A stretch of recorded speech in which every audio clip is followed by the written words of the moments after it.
Thank you. Thank you. Let me start off on a bit of a downer. Those of you that know me know that oftentimes I will tell you what I think, even if it's sometimes not what you want to hear or may not be politically correct. I was struck by the first question I heard back there as I walked in the room, and that was the attempt to try to identify distribution opportunities and points for alternative sources of energy, particularly the motor fuels. And the answer is there's not any. There may be some, but there's not any to scale, and there's not any to the extent that we need it. There's been a lot of talk, there's been a lot of research, there's a lot of effort, there's a lot of energy, there's a lot of motivation, but the application has been lacking. It's not just been lacking in Arkansas, it's been lacking across the country. And to a large extent, we are driven in this country by pure economic forces and by what's easiest for today. You will recall, some of you are old enough to recall, that we went through an energy crisis in the late 70s, early 80s, and we were committed as a country to ridding ourselves of our dependence on foreign oil. And we were hot to trot in a number of arenas to try to develop alternative sources of energy and utilize renewable fuels. I never will forget that there was a strong push to go to commercial wood-burning energy sources at that time. And that was just one illustration of some of the things that were being talked about. As soon as oil went back down, we forgot about it. As soon as the price of oil got back to more competitive levels, we forgot our national policy to rid ourselves of dependence on foreign oil. Last year, when gasoline was $4 a gallon and the price of a barrel of oil was $1.40, we again were convinced, and this time would not lose the lessons of history and succumb back to our dependence on foreign oil. And as we see the price of gasoline go back to what was $1.45 or $1.50 and has up to about $2.30 or $2.40, we've again seen a reluctance on more and more people to commit ourselves to ridding ourselves of foreign dependence.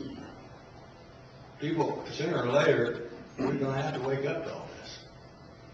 Sooner or later, we're going to have to understand and realize that it's going to be a long and sustained effort. Now, we've made some progress in Arkansas, and it has been mentioned, it is a policy of our state to develop it for a lot of reasons.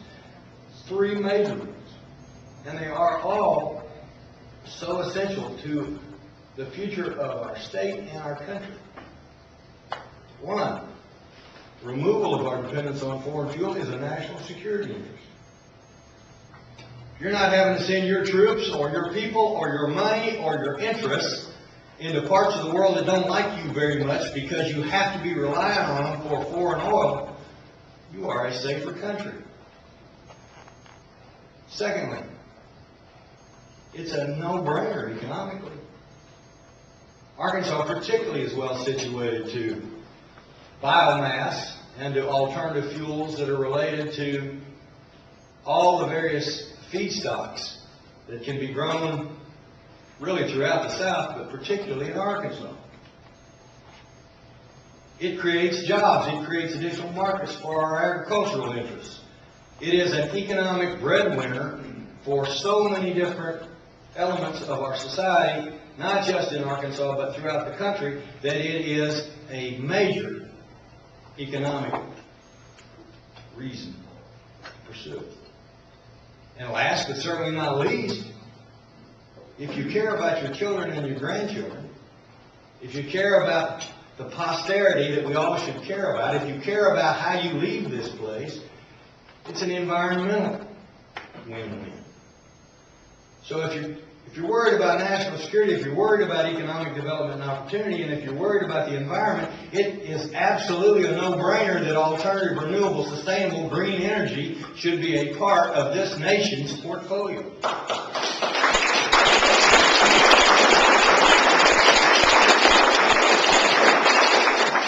But, you know, the devil's always in the details. And it's going to take a commitment from one end of the spectrum to the other to be able to get this done. First of all, let me tell you some of the really good things now that I've given you a downer about not having a distribution system that's in place and scale to be able to achieve what we hope to be able to achieve.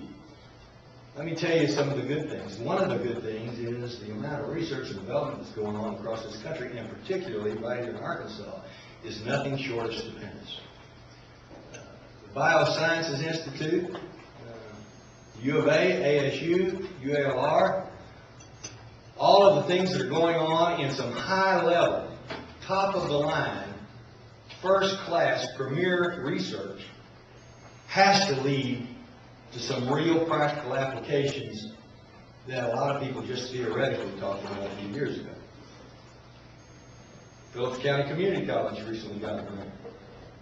Biosciences Institute at ASU recently got a grant. And they are pursuing, along with other places in this country, a number of alternative scientific and technologically advanced methods to try to ensure that various forms of renewable alternative energies can be brought to scale and can be economically viable. Through that kind of competition, through that kind of higher education research, we have built in this country a society that's more technologically advanced than any other society on the planet. If we can do it for all the other things we've ever done in this country, surely we can do it in alternative fuels. And certainly higher education plays a major role in leading the way in that research. But you can't just stop there, because all the research in the world doesn't necessarily make it apply. So it comes then to the private sector to understand how that application has to work. And we've also got some tangible pieces of evidence in this state about where it is actually working. Future Fuels up in Basin. Is anybody here from Future Fuels? Yeah, there you are. What's your annual output then on biodiesel? About 40 million gallons a year on biodiesel. 40 million gallons a year of biodiesel. And how much of that's going to the San Francisco and Los Angeles bus fleets? Quite a bit's going out of state. Most of it's going out of state. And how much of the San Francisco and Los Angeles bus fleet fuels are being furnished by Future Fuels? It's very difficult to know, since you sell it to people who turn around and resell it. But we know we have sold it on the West Coast. It's a significant amount, isn't it? At one time it was. Is it slackening some? Just due to market dynamics, yes, sir. It's an example, though, of where we can go in this country. We are taking biodiesel, renewable, sustainable, soy-based biodiesel, and we're powering fleets. And right now, in today's application, that's the greatest opportunity that exists, but it shouldn't be the only opportunity that exists. But it's going on in California. We need to get it going on more places locally so they don't have as much in the way of transportation costs, so they don't have to ship it so far. But in order to do that, we've got to have the will and the philosophy to be able to get that done. Boone Pickens is running around the world trying to convince folks that now that we can frack natural gas, we got more of that stuff and we know what to do with it. It's now $2.84 MCA.